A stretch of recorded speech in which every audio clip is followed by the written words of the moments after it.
Esta cavilación de hoy se llama el 15M. Fue publicada en prensa el día 20 de mayo de 2021. El movimiento 15M fue el movimiento de los indignados, como todo el mundo sabe. No era un nombre casual, porque lo primero que tiene que aprender no solo quien se precie de progre y de culto, sino de intelectual, es a indignarse. Intelectual e indignado son dos vocablos inseparables. ¿Y qué es un intelectual? Lo aclaro con cita de Tom Wolfe. Noam Chomsky, dijo este autor, era un gran lingüista que hablaba de lo suyo en sus clases, publicaciones y conferencias, pero mientras hacía esto no era un intelectual. Luego empezó a denunciar la guerra, a hablar públicamente de otras cosas que nada tenían que ver con sus descubrimientos lingüísticos. Entonces fue cuando se convirtió en un intelectual. ¿Qué materia científica, filosófica, teológica, literaria, etcétera, domina una persona que ha accedido a ese grado? Ninguna. No se es intelectual sobre esto o sobre lo otro. Se es indignado. Es lo que hacen la mayoría de los que se dicen de izquierdas y muchos de los que se les asemejan. En lugar de leer, pensar con sistema y orden, lo que requiere mucha disciplina, mucha constancia y mucho esfuerzo, ellos se indignan. La indignación, apuntó McLuhan con mordacidad, es la estrategia que adopta el idiota para revestirse de dignidad. Pero dejemos eso ahora y vayamos a lo esencial. ¿Por qué tiene que estar indignado un intelectual?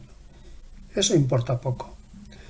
Lo que importa es comprender que el intelectual se indigna y que el que se indigna es intelectual. Primero siento mucha indignación, luego ya veré por qué. Un intelectual es siempre alguno de los 200 abajo firmantes de todo manifiesto que sobrevuele la nube. El año 2011 fue un seguidor, consciente o no, de Hessel, ese señor que impuso la extraña obligación de estar indignado. Un estado de ánimo que adoptó un nutrido grupo de jóvenes agrupados en la Puerta del Sol. Como parte de su indignación, plantaron tomates, desconociendo que no era la fecha, y pidieron democracia real ya. Pero democracia real ya es un lema vacío. Democracia real era ya la forma de organizarse del Estado español por aquellas fechas. La única, real y existente democracia.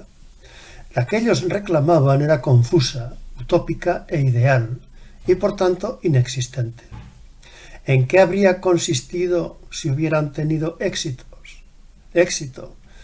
¿En asambleas en las facultades y las plazas de los pueblos y ciudades de España? El movimiento surgió además en un momento de grave crisis económica, con más de 5 millones de parados, pero eso no les preocupaba gran cosa a ellos.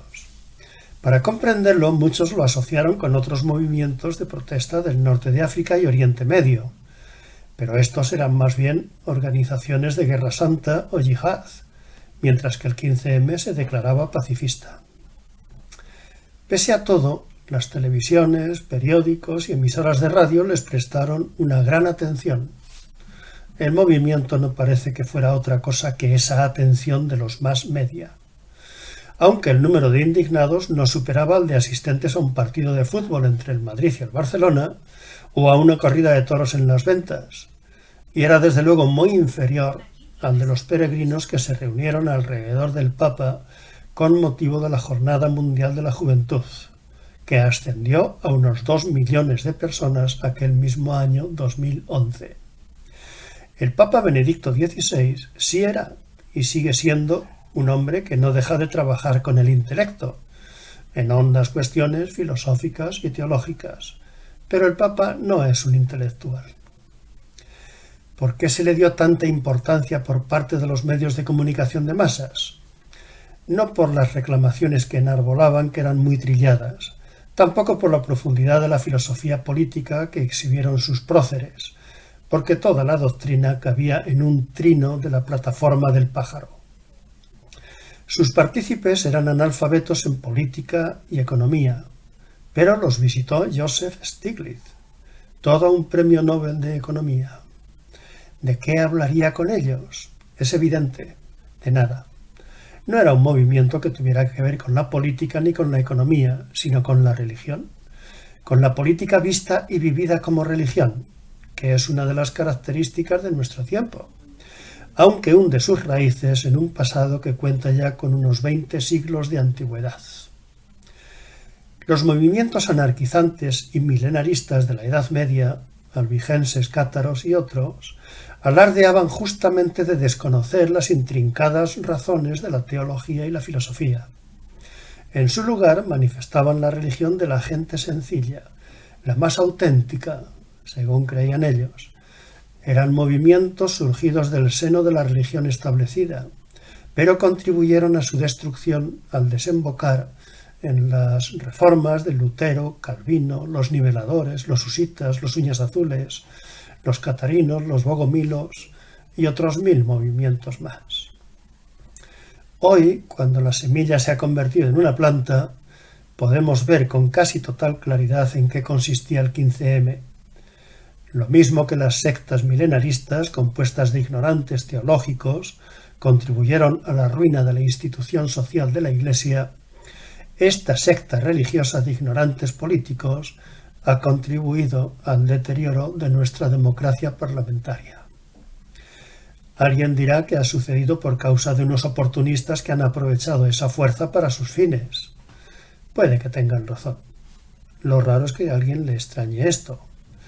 ¡Ay, el candor del alma bella!